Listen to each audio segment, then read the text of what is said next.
as I said in the intro, like you're first and foremost, you're an agent, right?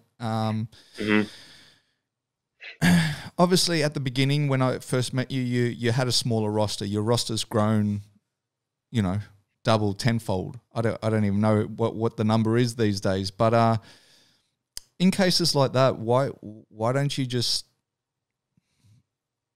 not say too hard pile, but like why don't, what is it that goes, look, I got it, and I'm talking about relocating this whole fighter, right? But like what is it? Because I mean, I could understand if he was your one and only client, you're like, I need this dude, right? But when you've got 100, I don't know, closer maybe to 200 fighters under your belt, I mean, business is business, I guess, as well. And as they always say in business, everyone's bar number and everyone's replaceable.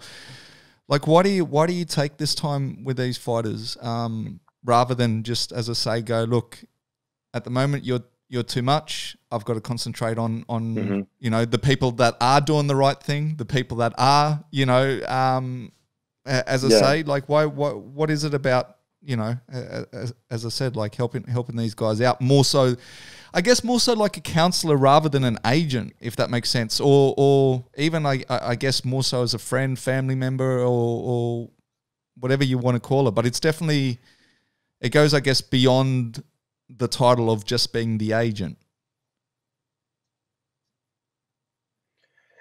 Yeah, I think the first answer is really that Lewis is family to me.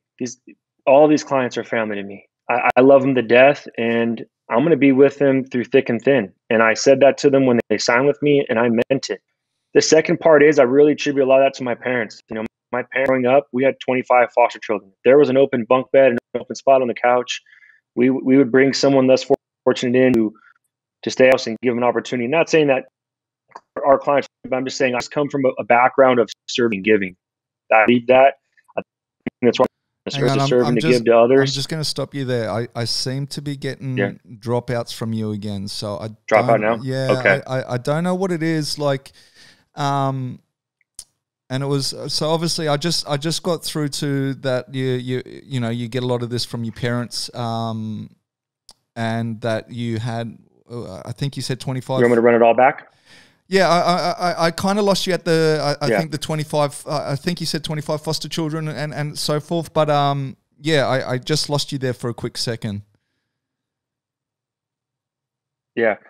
Okay, hold on, let me do this one.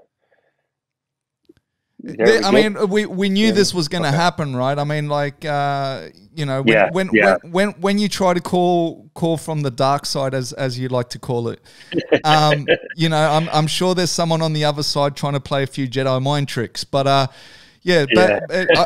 got you back now. I was just, as I said, I lost you there for a quick moment. Yeah. So what I was saying is that first and foremost, I just believe Lewis is family to me, and I'm going to stick by my family to the end. And the second part is, I really trace a lot of this back to my parents. Growing up, we raised 25 foster children. If we had an extra bed, we always welcomed, a child into our home. And it really just taught me the purpose of of serving and giving. And that's really what we're here on earth for. I truly believe that.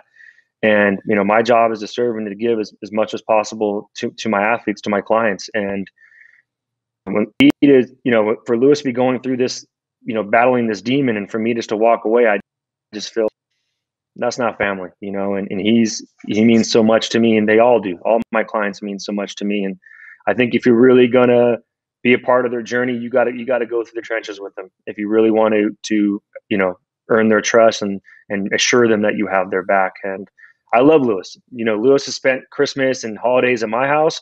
Now I've spent holidays at his house. I mean, in Hawaii. I mean, we're family through and through, and I love him to death.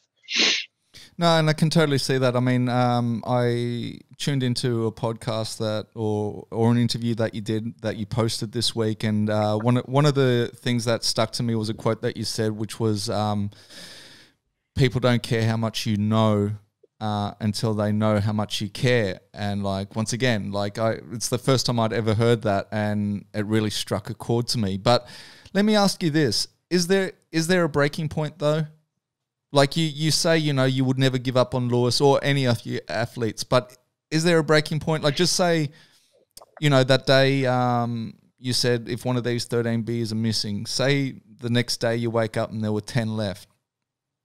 Would you stuck by him, or is there a point that you go, okay, you know, I'm trying to help you, but as they sometimes say, you know, you can't help someone who doesn't want to be helped.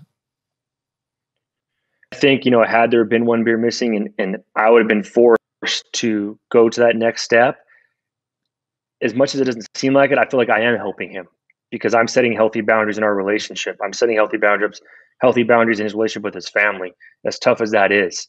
I mean, I was praying to God that 13 beers me wrong. You know, like you know, what he made, you know, from when you're able to be love, I've friendship. I've lost you again. Again? I've lost you again. Okay. Better? It is good now. Okay. So what I was saying is in any relationship in life, whether it be love, business, friendship, you know, you can't ask for perfection from anyone. You need effort. And as long as they're giving that effort, you're going to stand by them. You know, if he had a relapse or he had made a mistake, it's okay. I'm okay with that. But you're giving your best effort, you're putting your best foot forward to the deer. Never ask for someone is a max effort. You know, life's tough. I get it. There's going to be a lot of adversity. That's when I work with guys, I start working with them, I tell them all the time, hey, listen, I'm not going to promise you a smooth ride. I can only promise you adversity. That's what's going to happen. But what I can promise you also is that I'm going to have your back through all of it.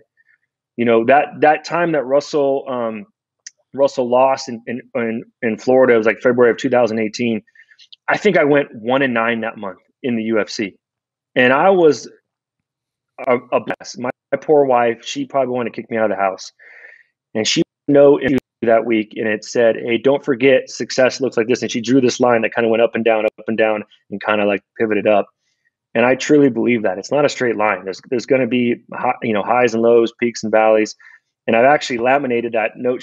I keep it with me because sometimes people forget that this ride, it's never a straight line. No one ever goes like this the whole way. It's not going to happen.